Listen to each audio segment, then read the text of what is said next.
Well, from top to bottom, this whole fight card was stacked, and as you guys can hear, my voice is going out, so let me get right into this one.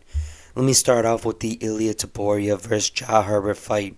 I did a more in-depth version of this breakdown on my channel, so you can go check that out if you want to hear a more in-depth version, but I'm not expecting Ilia to stay at lightweight.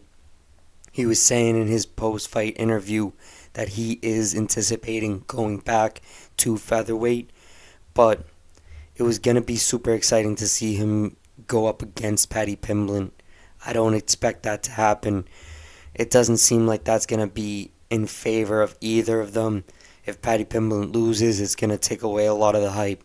If Ilia wins, he's just going to go back to featherweight, so there's no real purpose. At the end of the day, this fight would be very big, but it's going to be very detrimental to both of their careers if either of them lose. With that being said, let me get into the Molly Mccann fight. I was not expecting this one to go the way it went. Molly Mccann used Luana's technique against her. Luana is a Muay Thai dominant fighter, and to see Molly Mccann pull off a spinning elbow was very impressive. That was not what I was anticipating at all. I was anticipating Molly Mccann to more try to wear on Luana and try to wear her out, but very impressive to see her pull it off by knockout. But that leads us right into the Gunnar Nelson versus Takashi Sato fight. This fight was not how I planned at all. I was actually saying that Takashi was going to win, but hats off to Gunnar. This one was actually very impressive because it shows that Gunnar can come back from a long break. But that leads us into the Paddy Pimblett first Rodrigo Vargas fight. This one was exactly how I predicted. I was predicting Paddy to pull this one off first round by submission, and he did. And the reason for that is because I knew that Rodrigo was not going to allow Paddy to really strike as much with him. He did get the takedown a lot quicker than I expected, and I wasn't expecting Rodrigo to even get the takedown, to be honest, but the whole fight was definitely good for Paddy because it shows that Paddy, even if he is on his back, he can find his way out, and we've seen it before. Paddy is very good at defensive grappling, but this fight shows that he can beat some of the best of the best. Of course, Rodrigo isn't that high up there, but this test was very impressive. With that being said, the Arnold Allen versus Dan Hooker fight was not how I expected. I was actually predicting for Dan Hooker to win.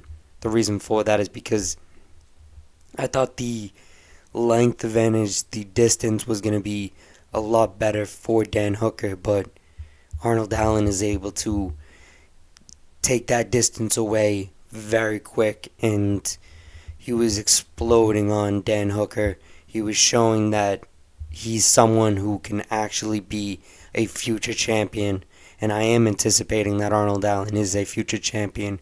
I was expecting him to be a future champion before. I was expecting him to still lose this fight, but still be a future champion because just his heart, the way he goes into the fight, you can tell he's very nervous, but he's fighting those nerves at all costs. You can see the way he's like even twitching his face and stuff, how nervous he is, and it's very interesting to see someone like that because you can tell it's probably so rewarding once they get back home from the fight. They're probably just so relieved of all stress after dealing with all of that stress. But hats off to Arnold Allen. That was a very impressive victory. First round knockout over Dan Hooker. That's a big feather in your cap. But another person who deserves a feather in their cap is Tom Aspinall. Damn, my voice is going out right now. But Tom Aspinall has shown us that he definitely will be a champion. And the reason for that is because Volkov is someone that a lot of people have a very hard time with, and he showed us that he's able to find his way out of those hard times very, very easily, and to get a first round submission against Volkov is something that a lot of people cannot do. If I'm not mistaken, I don't think anyone has a first round submission over Volkov, or even a first round victory. I might be mistaken with that one. I think there is someone that has a first round knockout, but my memory's blurry right now. With that being said, this fight has shown us that he definitely will be a champion, and he's gonna hold the championship for a long time unless Cyril Gane is able to come back and win. And of course, that's me saying that Francis Ngannou isn't gonna have a chance against him. And yes, I do believe that. I do believe Tom Aspinall will have a very good chance against Francis Ngannou.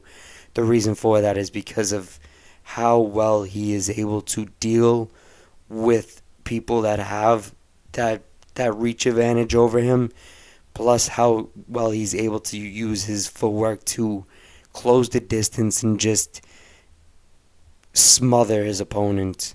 Of course, that is a very similar thing to what Cyril Gane does, and it's going to be interesting if Tom Aspinall's technique, how well he mixes the wrestling, how well he mixes his striking and everything together, if it's gonna be a better chance against Francis. I am anticipating it is, but I was also anticipating that Cyril Gane was gonna win. So let's see what happens. With that being said, I appreciate you for watching this.